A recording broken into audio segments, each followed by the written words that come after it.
Hi everyone and welcome to today's webinar. I'm Tony, the Marketing Manager here at Wired Plus. Thank you for joining me today. I appreciate you taking the time out of your what is definitely probably going to be a busy day and spending some time with me here on the webinar. As a thank you, I have a couple of special thank you gifts for those who stay with me until the end of the webinar. As I say, I appreciate people's time is quite valuable these days, especially in the marketing world. So just a quick check, can you just raise your hands just to make sure that everybody can hear me okay, please?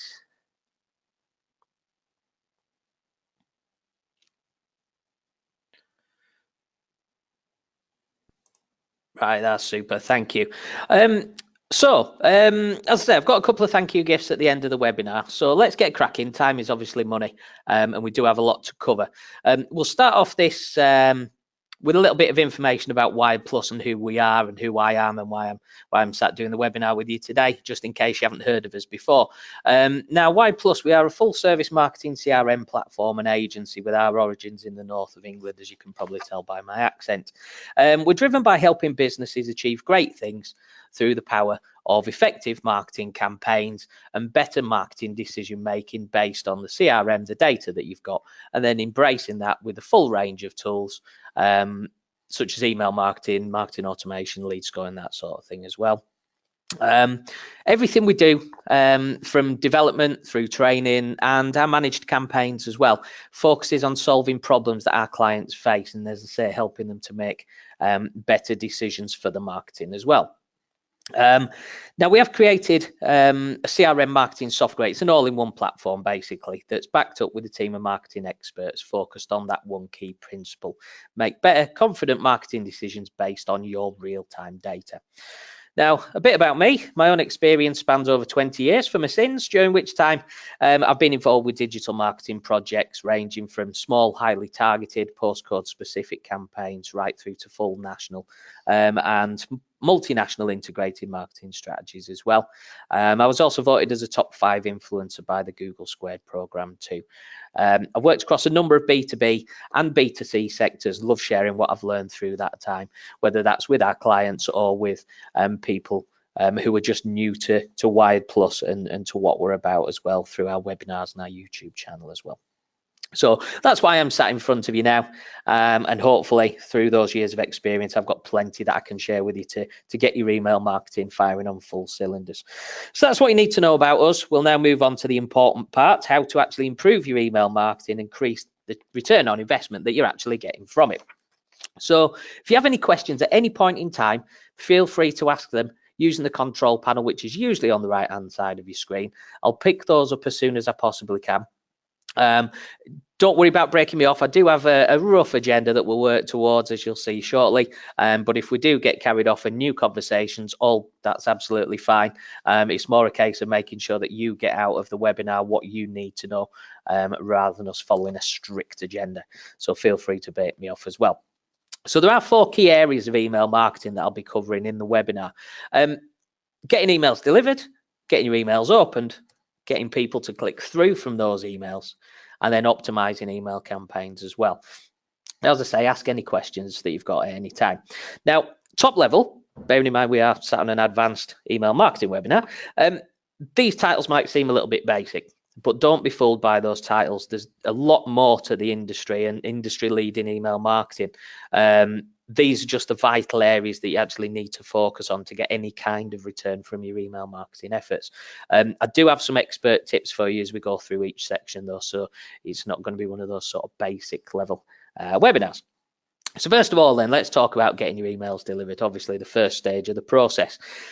Before you can do anything at all with your email marketing, whether that's basic stuff, more advanced stuff, whether you're going to get sales or conversions or whatever you need to do, you've got to get the things delivered. And you've got to get as many of them delivered to your contacts inboxes as possible, quite naturally. Now, the best subject lines and the greatest designs don't mean anything unless there's a chance that these emails are going to get delivered in the first place. Now, it might seem like something that's out of your control, and it is something as you read through the blog posts online. You see a lot of YouTube videos. There's a lot of email marketing gurus out there these days.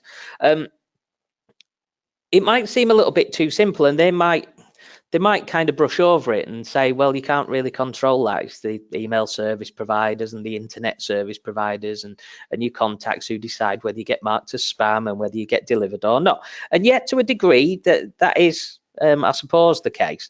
But there are a number of things that you can actually do to increase your email delivery rates. You don't have to suffer them just as they are. There's a few tweaks you can make. Now, when it comes to sort of email delivery, spam is the first word that comes to mind to most people. If a contact or an internet service provider sees your emails as spammy in any way, then you are going to run into issues with deliverability, and that's a foregone conclusion. Most people, when they think of spam, think of those link baity subject lines, or they think of the shady email addresses. You've all seen them. Maybe have swear words in there, maybe have certain drug names in there, or lists of numbers, and they kind of see that as spam. Now, it is true. They are elements that can get picked up by the spam filters, and they're the quite black and white, plain obvious ones. But there are a lot of other trust factors that are taken into account, especially by the internet service providers, that dictate whether your email is immediately marked as junk before anybody even gets to see it, or whether it actually gets delivered to the contact for them to decide whether they want to open it, click through it, read it, or whether they want to mark it as junk themselves. Now, email delivery rates and email marketing success are dictated by how much trust the internet service providers and your contacts have in you and your marketing activity, and how good your reputation is. It's purely down to reputation. Now, measuring reputation normally isn't an easy thing to do, but when it comes to email marketing, there is a solution, and it's called your sender score.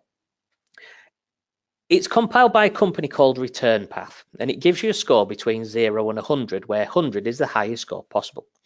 Now, your sender score is used by the internet service providers. So if you think the likes of Yahoo, Google with Gmail, those internet service providers, they use this score to decide how trustworthy you are as an email sender right from the offset. So the sender score is basically measured on a set of metrics and measures, if you will. First of all, you've got the volume of email sends. Now, if you go 6 months without sending anything, and then all of a sudden want to send 10 million emails out, it's going to look a little bit dodgy, to say the least. Whereas if over a prolonged amount of time, say that same 6 month window, you're sending regular email campaigns out, but smaller sends, but you still total that 10 million sends, it's going to look as if you're a little bit more above board. It's not like you've just bought a massive list of data, you're sending 10 million spam emails out, and then you're disappearing overnight. So they do look at the volume of email sends. They also look at the consistency of email sends as well. Every company, every email marketer has a different level when it comes to that. And again, based on your products or your services, what you're using email for, that dictates obviously your consistency and how often you're contacting particular people. So first of all, they do look at that volume of email sends. Is it fairly consistent? Even if they're really high numbers, if it's consistent, then it's not as big a warning as somebody who just comes out of the blue and sends a massive amount. So next, they look at the unsubscribe rates. Now, obviously, this is something that, again, a lot of email marketers tend to think you can't control. We do cover it a little bit later on in the webinar, but to a certain degree, you can reduce the amount of people who unsubscribe from your communications. And some companies can get it down that nobody unsubscribes because they're doing things the right way for them, I suppose. So we'll cover that a little bit later. But they do look at the rate at which people unsubscribe. So if you're sending quite consistently, but all of a sudden there's a massive increase in the unsubscribe rate, that might affect the sender score. Because again, it looks as if something's happened, something maybe a little bit shifty, maybe a bit shady, or it might have just been a mistake that causes a high unsubscription as well. But it will affect your sender score to a degree. They also look at the spam complaint rate. So this is basically people who are marking your emails as junk or trash or marking them as spam. And again, it's something you can limit with the unsubscribe rates, and it's something I cover later on. But again, quite an important one for the sender score is that if you get a massive complaint rate, and if it's consistent or even just out of the blue, again, it looks as if your data's not being cleansed. You may be doing something a little bit untoward, maybe something a little bit that you shouldn't be doing. So again, that does have quite a big impact on the sender score, does your complaint rates, if you want to call them that. And obviously on the other side of that is open rates as well. The more emails you send, the more people open them as a percentage, the more trusted you're going to be. You're doing your job. You're sending the emails. It's going to the right people. They're opening the emails as well. So again, it's a good signal for the sender score, is that one. They also look at the unknown user rate. So from time to time through your data collection and your lead gen, you will get email addresses when it comes to email marketing, of course, that maybe are incorrect. They may have been typed in wrong. They may have been deliberately or maliciously put in there as well into your list. So the unknown user rate is basically the ones that you'll see coming back as hard bounces from your email service providers. And again, it's something that the internet service providers and the sender score at Return Path, they look for, because again, it's a sign that maybe your data collection's not right. Maybe you've bought some data from somewhere that's a little bit out of date, or it's being scraped from somewhere and it's not legitimate data. So that's quite an important one to make sure that you're keeping on top of your data cleansing and your data collection as well, to a degree. So a massive sender score signal there too. They also look at how many rejected and how many accepted, so how many have soft bounce, how many have actually got into inboxes, and then they also look at your external reputation as well. So the sender score does this, but bearing in mind the email service providers and internet service providers in particular, every email you send, the internet service provider will look at this. And they want to look at your reputation and see if you are trustworthy. If you're not, and you've had maybe a slightly checkered past with the domain that you're sending from or something like that, or your previous campaigns or where you're sending it from, then it might adversely affect delivery rates. So if you can keep a consistent level of sends and try not to spike too often, if you can drive down those unsubscribe rates as best you can, 1 in 1,000 is probably a bit much for spam complaint rates. So you want to keep those complaint rates down to 0 if you possibly can. Again, we'll cover some tips on how to do that in a little bit. You want people opening, so we'll look at that in the next section, as I mentioned. But you need to get people opening emails, otherwise you're just wasting time and money sending them in the first place anyway. You need to cleanse your data. And then obviously you need to make sure that you're getting as many into the inboxes as possible through the reputation as well. So there's a lot of things that the return path and the internet service providers take into account to see how trustworthy you are. It's based on a lot more than just who marks your email as spam, I suppose, is the summary of that, and who doesn't mark you as spam. Something else you need to think about from getting emails delivered as well point of view is GDPR, and it's on everyone's minds at this point in time. We've got just best part of over a month now until the deadline comes in place, so there's a lot of panic out there. GDPR, or the General Data Protection Regulations, are basically looking after EU citizens' data, and although it feels as if marketers are getting picked on, it's not. It's all about looking after the data subjects, or the people whose data that we're using. When it comes to emails, GDPR, everyone's going down the double opt-in verification route. That's getting consent from people to send email marketing to them. There are other grounds for processing the data that you can use, but it's hard to get date and timestamps for those, which is basically what the ICO are saying that you need. So GDPR, to be honest, although it is causing panic, it should be seen as another opportunity for you to get some more trust of your contacts and your future prospects as well. Compliance with GDPR is that opportunity to ensure that your quality of your contact list is right up there, and it's to ensure that you're only sending emails to people who want to get them from you in the first place. And again, it's something that marketers have done historically. They've bought massive data sets from all over the place. They don't know the contacts from Adam or Eve, and they're sending email comms out, and it's kind of a numbers game, and they're throwing as much as the wall as they can until something sticks. I mean, it's not the best way of doing things. They're buying the data, they're paying for the email sends, and they're getting, in some cases they're getting results, but they're quite sort of mediocre results. They're not the best results they could possibly get. A slightly smaller list that's been built organically with engaged people who are interacting with that content, that want to hear from you in the first place, that have given you permission to send them comms in the first place, is certainly going to get you better results than just playing the numbers game. Even just from a return on investment point of view, because you've not got the outlay of buying what potentially could be dodgy data and getting yourself shut down or blacklisted, which is the worst case situation you could be in there. So GDPR should really be seen as an opportunity, not as a chore or a task, something like that. It's our chance as marketers to get our house back in order, get our data back in order, and make sure that we're doing right by the most important people in our process, which are ultimately our contacts, customers, prospects, the people who are paying the bills at the end of the day.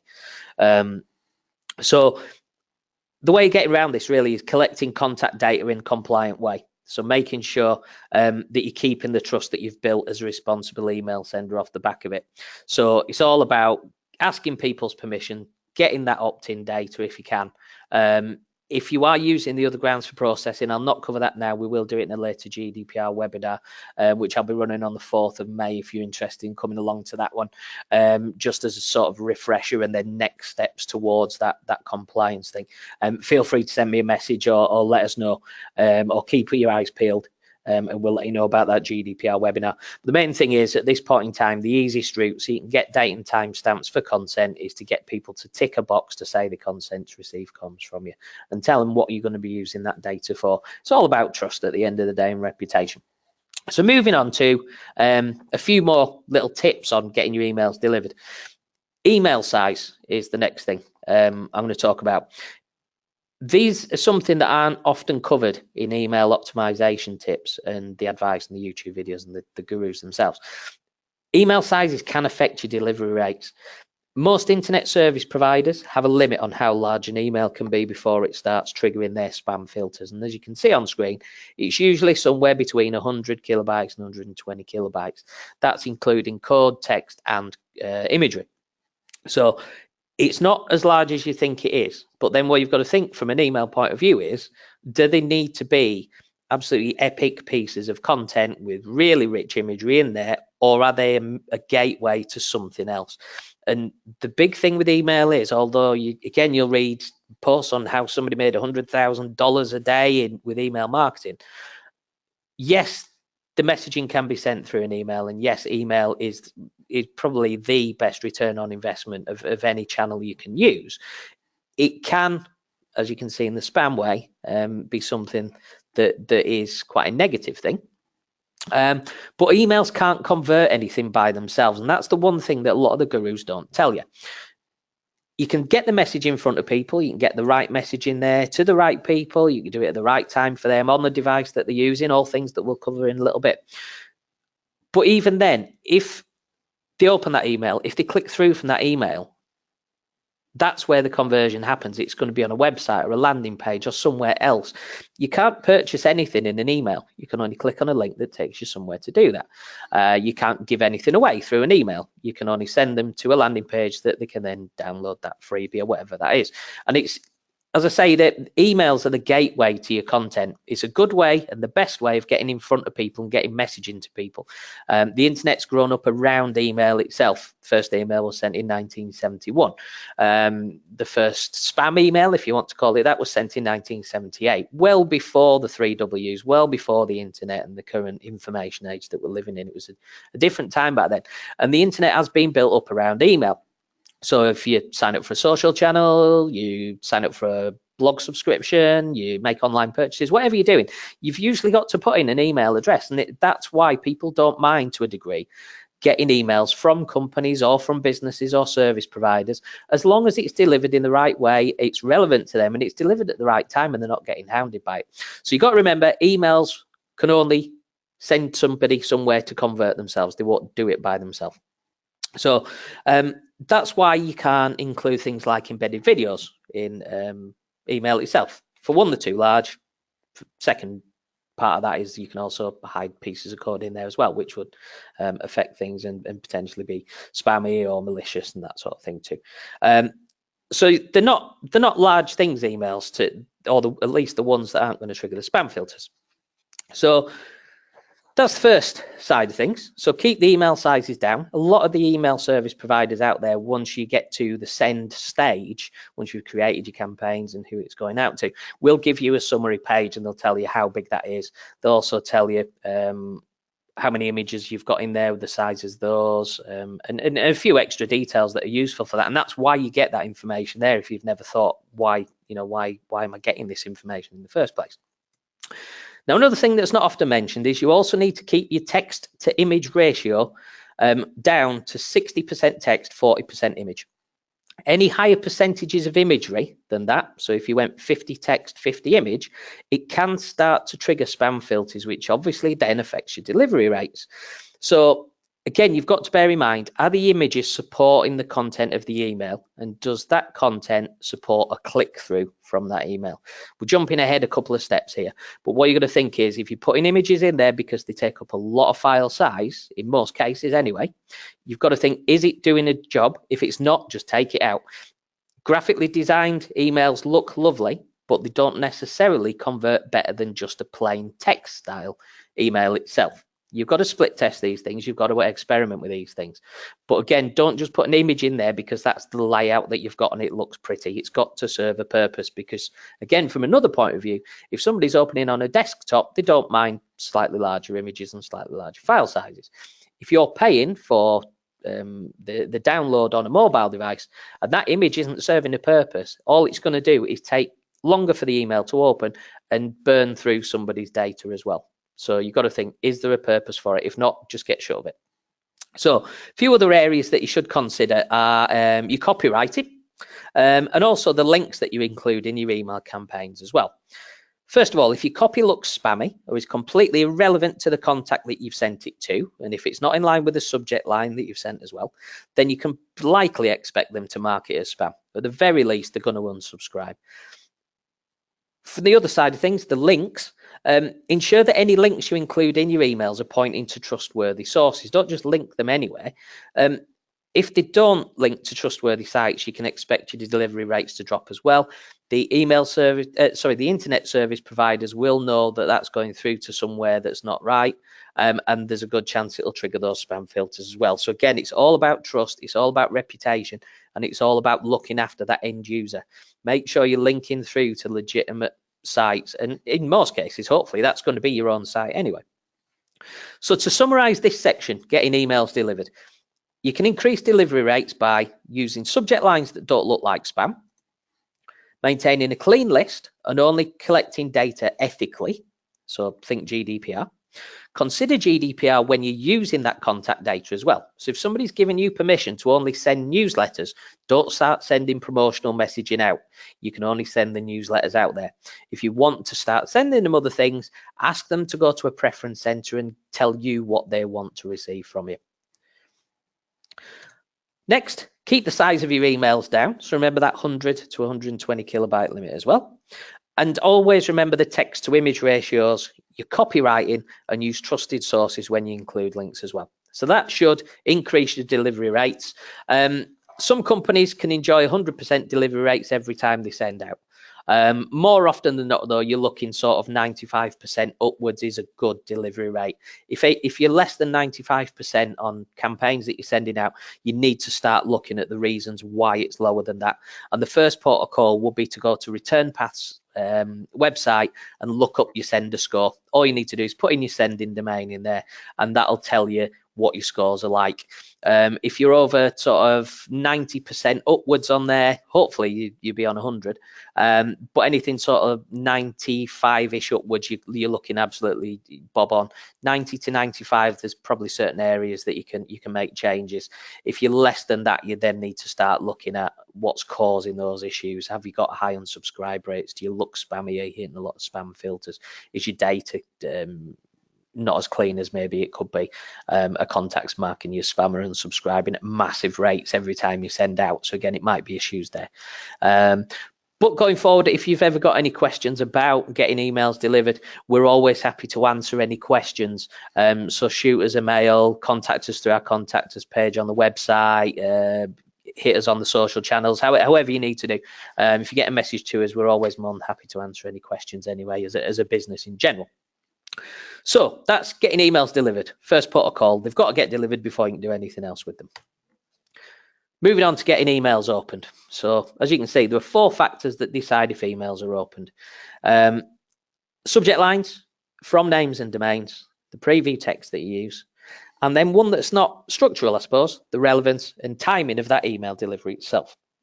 So let's look at each one in turn in a little bit more depth. So subject lines, first of all, there are millions and millions of blog posts and videos that have been created about subject lines. And sometimes you might see them as blog headline tips as well, because it's quite a similar thing, I suppose, to a degree. There's no hard and fast formula for creating subject lines, especially for emails. And that is purely down to the fact that every business, every contact segment and audience that you send to, and every email campaign that you send is unique. Now, you could have the same content in 2 different emails, but if it's going to different people or it's going at a different time or something like that, there's a good chance you're probably going to need a different subject line on it. So subject lines, first of all, need to be tested regularly to ensure that you're optimizing them and you're actually learning from each email send as well. So we'd always recommend testing at least subject lines every time you send an email campaign out there. Sometimes it might just be as easy as using one subject line without a person's name and the other one with someone's name, and see if that personalization starts increasing your open rates. That's one of the first tips, I suppose, is to make sure you're split testing and seeing what does get opened more than maybe your usual formulas that you use. So best practice for writing subject lines is, first of all, be clear and concise. Short is usually better, but again, you need to split test to make sure that's the case for your particular audience. Usually 6 to 7 words in a subject line is ideal, so sort of 40 to 45 characters-ish, give or take. You'll know yourself what gets most opens, or at least you should do, because it should be something that you should be looking at, is measuring the open rates, and by default, then you're going to test subject lines. So as I say, shorter is usually better across the board, but split test on your own audience just to make sure, because again, there's no hard and fast rule on this. It is about your audience and your contacts. Use powerful copy to get the contact to open. So using sort of powerful verbs in there, you might be using some emotion in there. To a degree, I suppose, a little bit baity, but you don't want to get just clickbait just for the sake of it if you can't deliver on the content actually in the email itself as well. So you need to give them a really compelling reason why they should be opening this particular email from you. And as I say, be honest, don't clickbait. That'll only end up with spam complaints, or as a general rule, it will anyway, to be honest. Try different formulas for the different campaigns that you're sending. As I've already mentioned, there's no one-size-fits-all formula for this. So try different approaches, try using numbers, no numbers, even try emojis maybe if you think it's something that might work. And even if you don't think it's something that might work, try emojis in there as well. Give them a go, see what happens. You never know. The worst that can happen is people don't open the email. And at the end of the day, that's one of those things that can happen anyway, whether you're testing or not testing. So you might as well learn from every send, is what I'm saying. And then you also need to consider using the contact's name in the subject lines. Some people react really well to it, but you need to be careful because some people do find it a bit too creepy and intrusive as well. B2C tend to do slightly better with people's names in subject lines, but there's no reason why B2B it doesn't work as well. So again, try it on your audience, see if it works, and if it doesn't, then you've learned a lesson, and then you can move on and test something else next time. Now, we have created a swipe file containing hundreds of collated email subject lines and formulas. If you want a copy, please feel free to visit our marketing hub. It's wideplus.com/hub, and you can download that for free. There's literally hundreds in there. It works for B2C, B2B, and any other industry or niche as well. So log on there and download that for free as well. It'll always be quite a useful resource to have. So that's your subject lines. That's the first thing that people see in the inbox, is generally the subject line. The next thing they usually see is the from name. So who the person is sending, or who the brand is that's sending this particular email. As you can see, we've got an example on screen there, Amazon Web Services. I know exactly who it's from. It's clear, and that's all I need to know. I know who it's from. If, for argument's sake, there was a particular consultant at Amazon Web Services that I've been speaking to, which can happen from time to time, there's a greater chance I'd open that email if it was from them personally rather from the brand. But again, it depends upon the reason for the email, the reason, the kind of segment or audience you're sending to as well, and the purpose of the email as to whether you stick with brand name or you go down with a person's name as well. Now, most companies can't be too flexible with the domain that they send from, first of all. So that would be, in this case, sort of amazonwebservices.com or something similar. If you use an email service provider, you'll either be using a shared domain or one that you've purchased specifically for sending emails. If the sending domain is something that's in your control, then it does build more trust if it looks like the one or roughly matches the one that you've got on your website, because there's that continuity and that consistency. If you're sending from a shared domain, so there are a few email service providers out there, and a lot of them tends to be with the sort of free accounts. They will make you send from a shared domain. Don't panic though if that is the case. It's not as important as the from name for getting trust and for it being familiar to the content as well. So when it comes to from names, that's the Amazon Web Services thing you can see on screen. You need to pick something that they're going to be familiar with and that they trust. It could be a brand name, but you can sometimes, as I say, increase open rates just by using a person's name if that contact has been in contact with that person. And sometimes even if they don't, just a sort of friendly person's name in there might get more opens than the brand itself. And again, you've got to split test these different approaches to find out what works best for your target segments and those particular campaigns that you're sending out. So that's the second thing people see in their inbox. Subject lines first, the from name and or the domain next. Now what they look at is the preview text. Now, as you can see, a screen grab from my inbox. You can see, just hover over here. So we've got the from name, we've got the subject line, and then we've got preview text. And it'll be a similar setup in whatever email client you use. This was on a desktop. If you look in your inbox, you'll see virtually the same thing, apart from it'll stack the subject line, then the from name, and then the preview text. Now, this is an underused feature of emails and how emails render in that person's inbox. And I've got a few examples on screen already here that show how to do it and how not to do it. So we'll come back to that in a second. But the preview text, to define it, is the additional copy that you see under the subject line and the from name on emails in your inbox. And it's used basically as an extra call to action to get your email opened. It's basically the first body copy that appears in your email campaign, and it's pulled through from the email by the email client that the email's being delivered to. So if you're delivering to, say, Gmail will pull that first piece of body copy through. And to be fair, this was Google's inbox, so it's pulled through this information from the first piece of body copy that it sees in that email content itself. As I say, this is often overlooked by marketers. You can dictate what appears in the inbox rather than letting the email inbox decide what is pulling through. All you need to do is just add the text at the start of the email and before anything else. It's usually, if you look into a few of your emails that have the preview text, it's usually used at the top and center of the email layout. It doesn't have to be there, but because it needs to be the first text in the email, it usually makes sense to put it there. But as you can see here, there are some examples, some reasonably good ones and some absolutely shocking ones. The first one, I suppose, is this one from DMA. The key to keeping up with advances in tech. So, yeah, I've got a reason why it should be opening. I've got the subject line, so how to involve your customers. Yeah, okay, fair enough. The key to keeping up with advances in tech. Okay, it's not quite gelling, but yeah, I'll forgive them that. But then what it's doing is pulling the actual copy from the top of the email through. And as you can see, view the online version here, unsubscribe here, share this, what there. So it doesn't really make sense. There's the lost opportunity there. To be honest, it looks as if that piece of copy is dragged through from the email. It's not being forced. And this definitely shows that.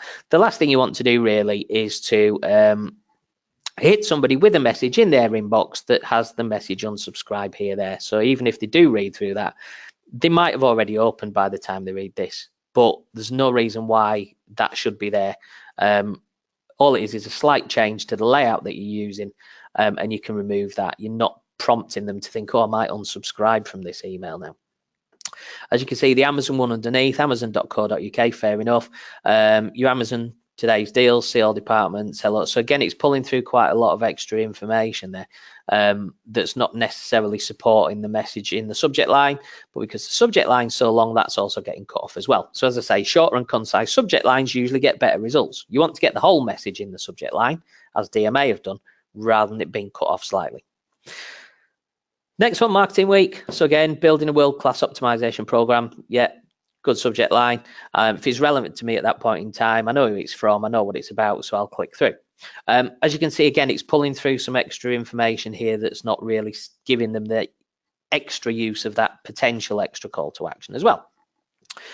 If we look at go outdoors, so they've put my name on, very nice, bit of personalization, although first name might work better, but maybe they're running a split test to see if my surname works better than my first name.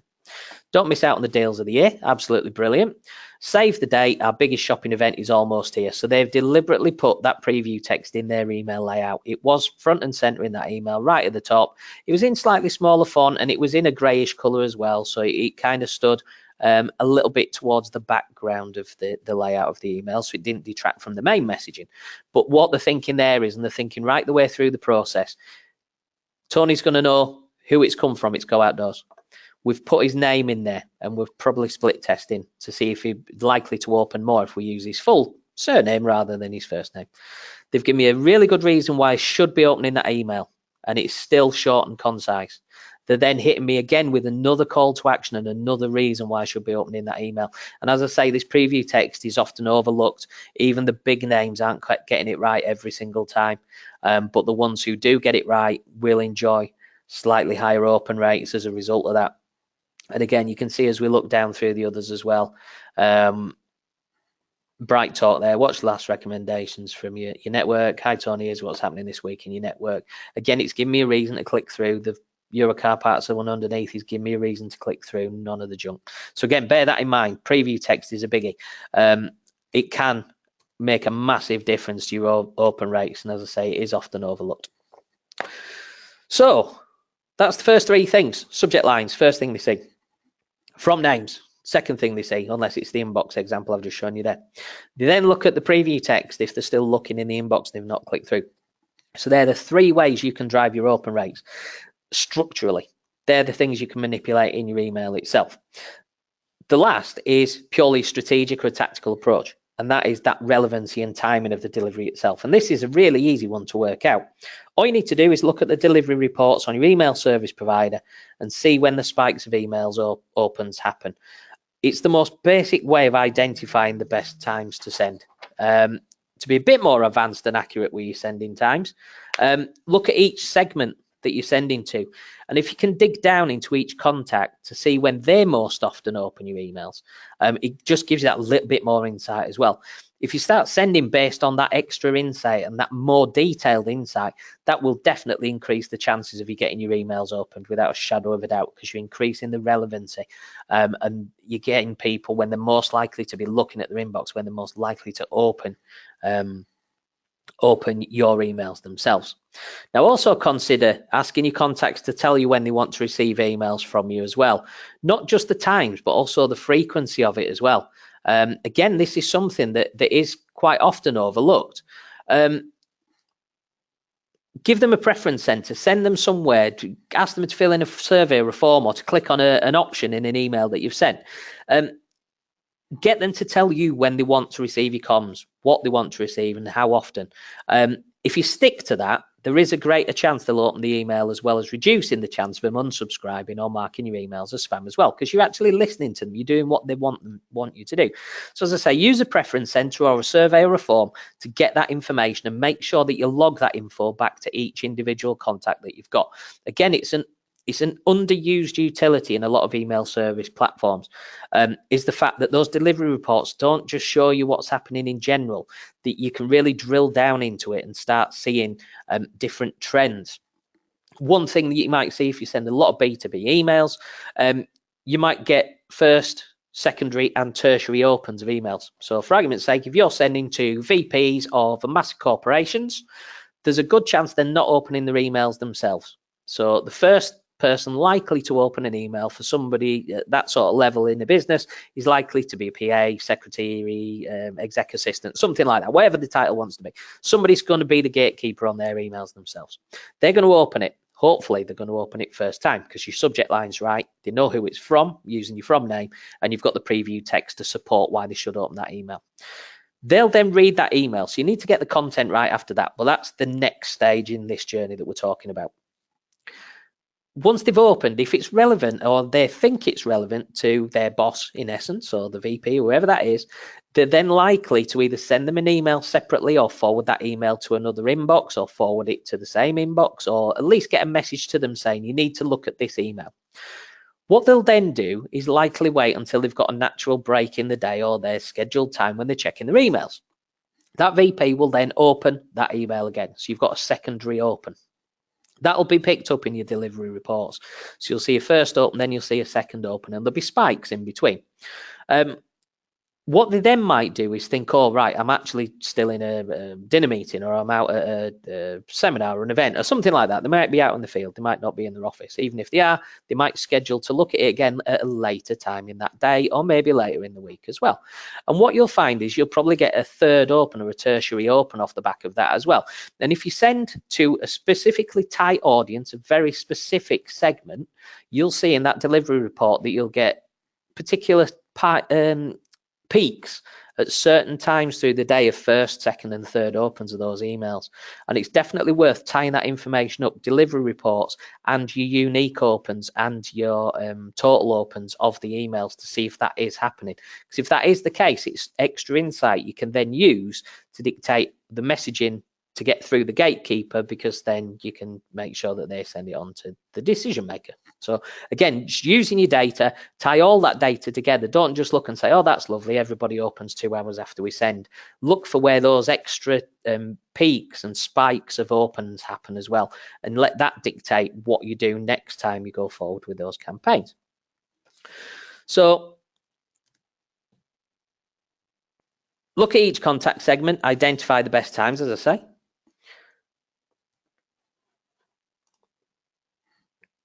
So preference centers are a big one. Now, preference centers, again, when it comes to relevancy and timing, that's an important one, because you can get them to tell you when they want to receive the emails, but also use them to find out what types of content people want to get from you as well.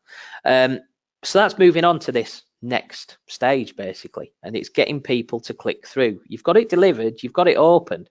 Now you've got to get them to click through, because as I said right at the start, emails can't convert by themselves. You've got to get people to click off them to go somewhere that does convert for you.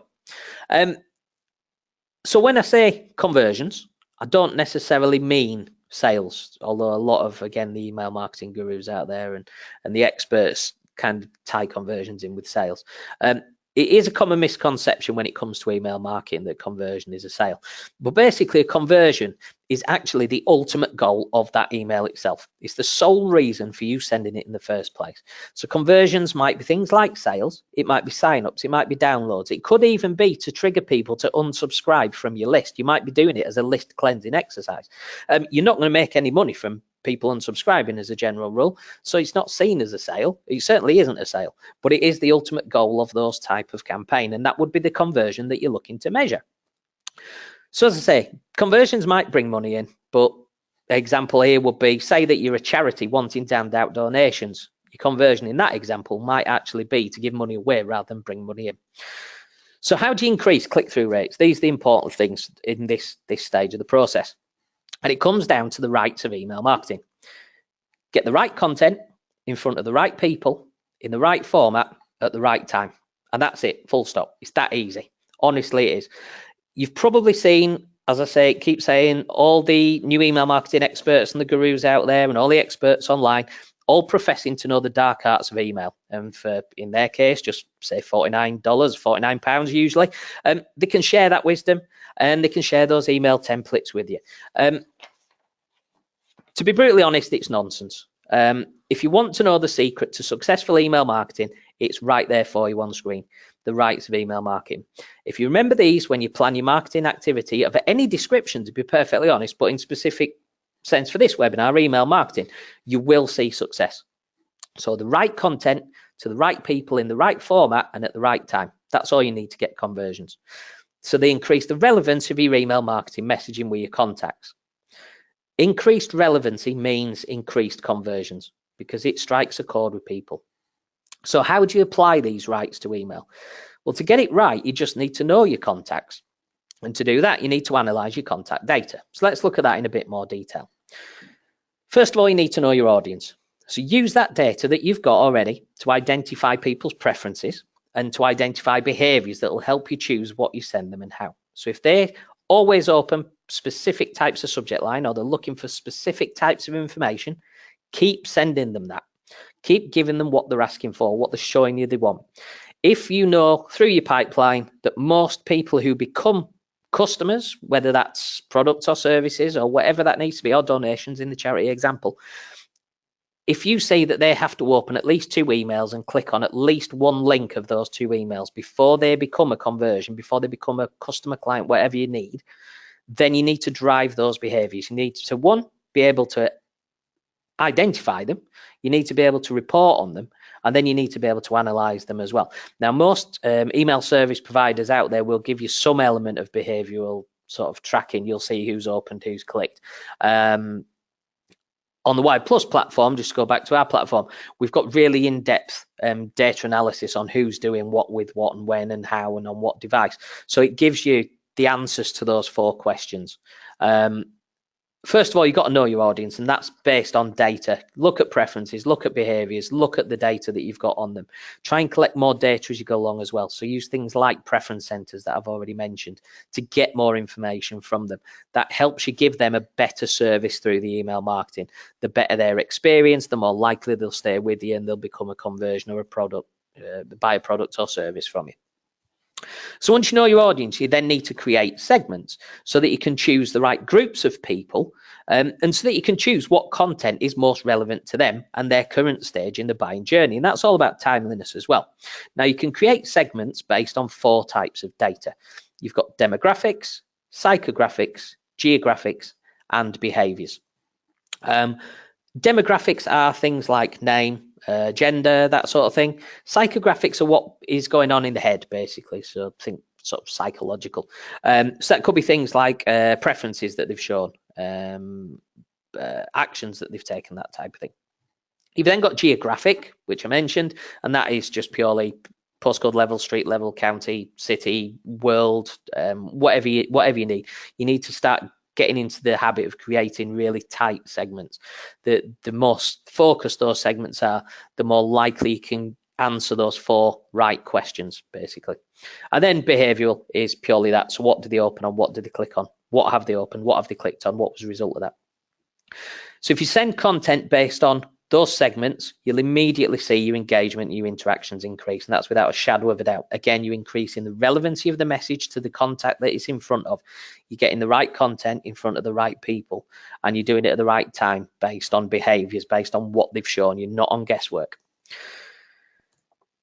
Use preference centers to get the information from your contacts themselves. We've already mentioned that. So let them choose what they get, how often they get, and in what format as well. Some people want image-heavy emails, and they prefer that sort of design. Some don't want all that. Some just want the nitty-gritty.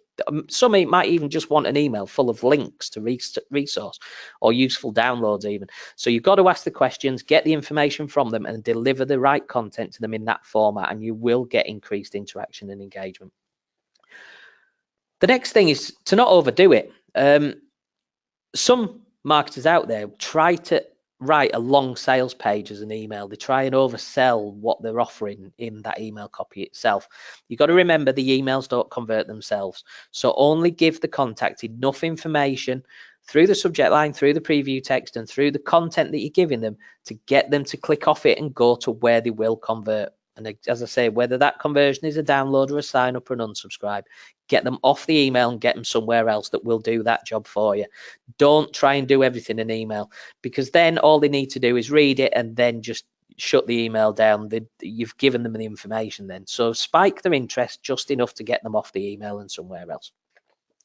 Consider using dynamic content. So this allows you to personalize the content for each contact too, based on certain rules that you give the system if you've got that functionality in your service provider. This is basically how Amazon work with their recommended emails, recommended products, sorry. They have one template, or maybe a number of 3 or 4 templates. They've all got placeholders in there. based on data fields that they've got against each contact, it then fills the content into those placeholders for each individual contact, rather than just sending one email out to the masses. Again, the more personalized you can make the experience, the more relevant to them, the more chance they're going to buy the products or sign up for the services or convert, whatever that conversion is. So to send the content in the right format, you basically need to know what devices your contacts are opening your emails on. In most cases, the majority of emails are opened on mobile devices. I think it's around about 56% at this point in time. But what you need to do is dig into your own data to ensure that it is the case for you as well. As an example, if you're mainly B2B, you might find that most of your emails are being opened on desktops and in Outlook rather than on mobile devices. It's just another case of getting to know your contacts. Dig into that data, find out the majority in that audience, what they're delivering on. If it is mobile, then consider designing the email for mobile. If it's majority desktop, then you don't need to worry so much about that, because it's going to deliver across slightly more standard devices. But again, you've got to know your audience, and you've got to dig down into that data to give them the right content at the right time as well. So we've got the click-throughs. So that's the first 3 stages. We've got it delivered, we've got it opened, we've got people clicking through. We can't, at this stage, obviously on an email marketing webinar, start discussing landing pages and getting conversions on websites and that sort of thing. That's discussion for another day. We have a couple of videos on our Y Plus TV channel on YouTube. If you want to go on there to have a look at landing page optimization and that side of it, that's the next step on, I suppose. But for now, what we need to consider is what we do going forwards. So we've obviously got delivers, opens and click-throughs. We need to start optimizing. So using hopefully the tips that I've already shared with you, your delivery rates will be sky high, your open rates will be through the roof, your click-through rates should be climbing as well. You're making some great progress, but just as great artists never finish the works of art, email marketers are never finished making the campaigns and results better as well. So this is what really separates the great email marketers from the wannabes or the triers. To optimize your email marketing and all of your marketing activity, to be exact on this, you need to start using your data and basically what we call closing the loop on your activity and your strategies. The image on screen is an example of the closed loop marketing model. Now, down the right hand side on these 3 sections is basically where most marketers are spending the time when it comes to email in particular. They're creating email campaigns, they're looking for engagement and interactions, and they'll measure that because the KPIs dictate that. They then look for conversions, whatever that conversion may be. In most cases, probably sales, but conversions are usually measured as well. And then what they do is the boss will come up to them on Friday afternoon and say, oh, we need an email out. I need you to get X, Y, and Z sign-ups for next week's webinar, for argument's sake. And what they'll do is they'll not look at any of the data. They'll not look at what happened previously with the webinar promotions or the audiences that they contacted. They'll just create a campaign that looks nice. It's laid out nice. The copies, it kind of sells.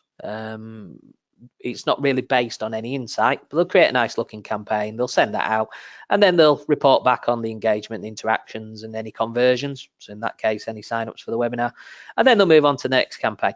So they're kind of stuck on the right hand side of this image, here. Now, the closed loop model basically puts data front and center of everything. So before you create those campaigns, before you look at engagement and interactions and your conversions, look at the data that you've got. Start using insights into that information that you've been collecting all this time and never using. To do that, you do need something like a CRM or an ERP. You could do it off an Excel spreadsheet, but if you've got 1 million contacts, it's going to make things very, very difficult. So it's kind of technology limiting to a degree. If you've got somewhere where you can put all that data and track all that data and then analyze all that data, you're onto an absolute winner. And you will put yourself front and center of probably 60, 70, 80% of the other marketers out there, and email marketers in particular, that are just purely reacting to things and they're not thinking forwards. So there's nothing wrong with creating a campaign if you don't have any data. Start collecting data from it though. Look at behaviors, look at opens, look at clicks, try and get some information through preference centers, ask people questions, look at what they're clicking on. Does that give you extra insight? Log those insights. So look for the engagement interactions, log the conversions, log what happens, put it into your data set and then analyze it. So now you're already on the left-hand side. Analyze the data that you've got. Look for insights into that data. So for argument's sake, as I mentioned earlier, B2B tend to be sending a lot to Outlook, and it tends to be opened on desktop devices. Now that is a broad sweeping generalization, unless I can back it up with data.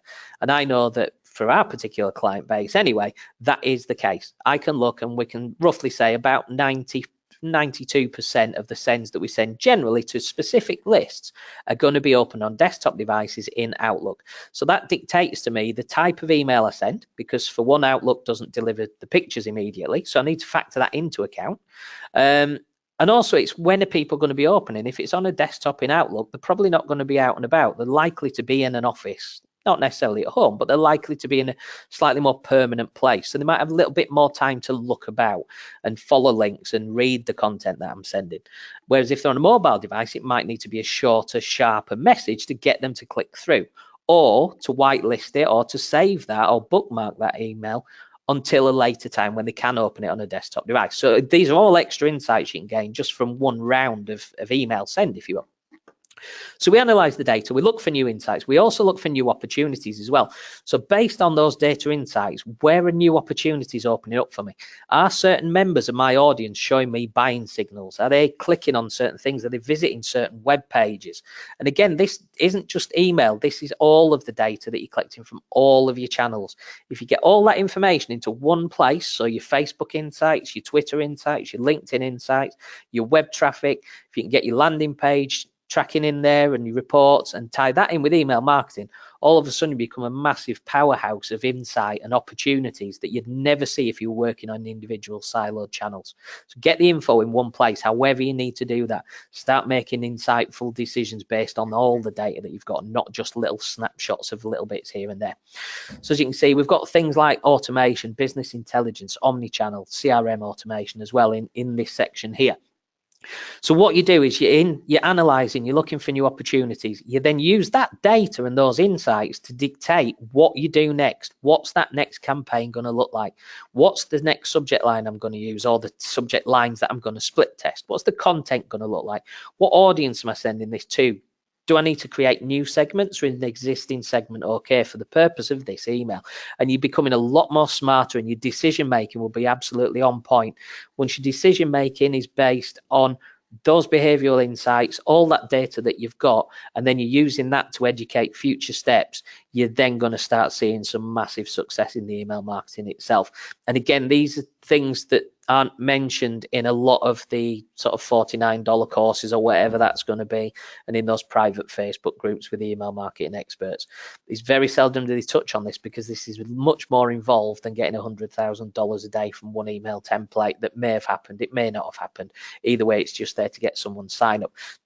This is tried and tested. It's been tried and tested over a number of years. It's not just us that use this model, so don't get the impression that this is just our property. This is a sound marketing model that works. Create the campaigns, look for insights and analysis on it, and use the data both ways. Store the data, use the data. Next time round, you have more data, use that, and then get in the insights. And as you keep going around this loop time and time and time again, you'll start seeing your increase in results and your conversions and your return on investment, whatever it is, whatever your focus is. So that's the closed loop marketing model. As I say, use your data. And to do this, as I say, you do really need somewhere where you can house all that data. So there you have it, basically.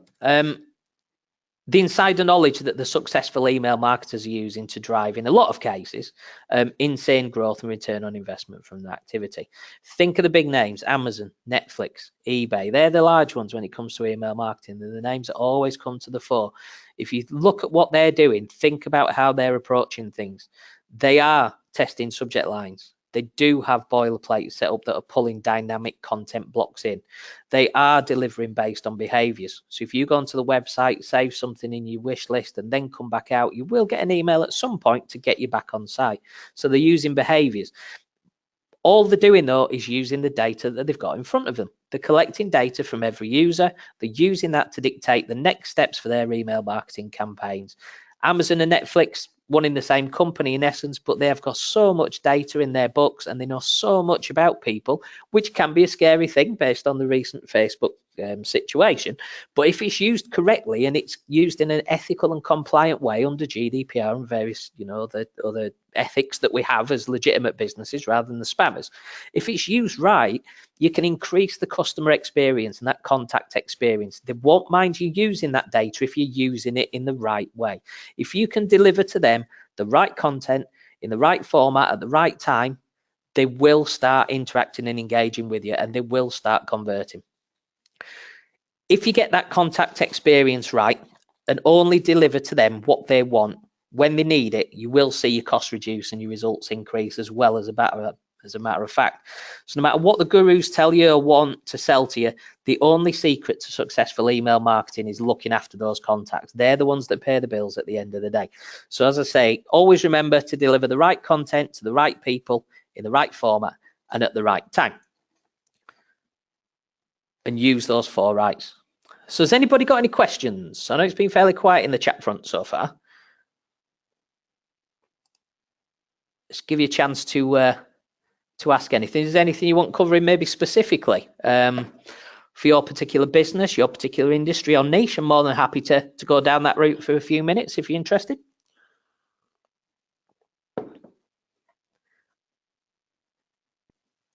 That's fine. Have a think about it. There's still a couple of more bits for me to go through. But yeah, if you do have any questions or any comments, feel free to do so. Use that chat box and the comments box on the right-hand side of the screen. So through the webinar, I have talked a lot about data and how using it properly to make the best marketing decisions will ensure that you get the success that your hard work deserves. Now, going back to Wired Plus, we've created Wired Plus and the platform because marketing teams need one single place where they can access and analyze all that data, as I was saying, in that closed loop marketing model. They also need to be able to do that before using the data to educate future decision making and then optimizing the marketing messaging and the campaigns as well. So Wired Plus is an all-in-one marketing platform. It's been built by marketers and, of course, a large team of developers as well, because we're not all that multi-skilled. And it's been built specifically to help marketing teams and business owners who are doing the marketing by themselves. People who are short on time, short on resource, and short on budget, basically. You get all the marketing tools that you need, as well as a powerful CRM functionality as well, which a lot of the marketing platforms don't give you, so that you can make the most of all your contact data, rather than just having to make do with little snippets that you're getting from various other places. So first of all, as I mentioned right at the start, as a thank you for attending this webinar, I'd like to offer you a free trial of the Wired Plus platform. Send me a message, visit our website to get started, use the link on screen, whatever you want to do. You don't need to give any payment details, so you've got nothing to lose. Sign up for a free trial, have a look, see what you might be missing from your current platform. It might even show you some extra ways of using your existing tool, I suppose, as well, to a degree. You may identify certain features there that may be particularly helpful for you. We've got email marketing in there, there's marketing automation, there's a landing pages builder, all very powerful features, but all quite easy to use. So you've got time and resource to then start thinking about other bits of your job. You're not having to jump through several different hoops and maybe 7 or 8 different platforms to do your work. You've got it all in one place. So all we're asking is that you give it a try. Let us know your thoughts. No more obligation. Finally, I'd also like to offer you a free copy of our complete guide to email marketing and also the ultimate subject line swipe file as well. So use the link on screen. Go to our website, wiredplus.com/hub. If you go into our resources section, we've got loads of downloadable resources there. But the 2 main ones when it comes to email marketing are the subject line swipe file, which I mentioned earlier on in the webinar. And we also have a complete guide to email marketing in there as well. Now, in that particular guide, we've packed years of experience and tried and tested knowledge into it. There's over 20,000 words. There's over 100 pages of information as well for you to reference. It's all easily digestible. So it's not just all text. It's all there as an easy reference for you to come back to as well.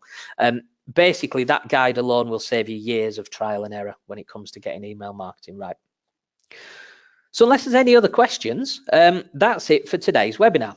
I'll be holding another webinar on the 4th of May, as I've already mentioned, where I'll be talking about GDPR.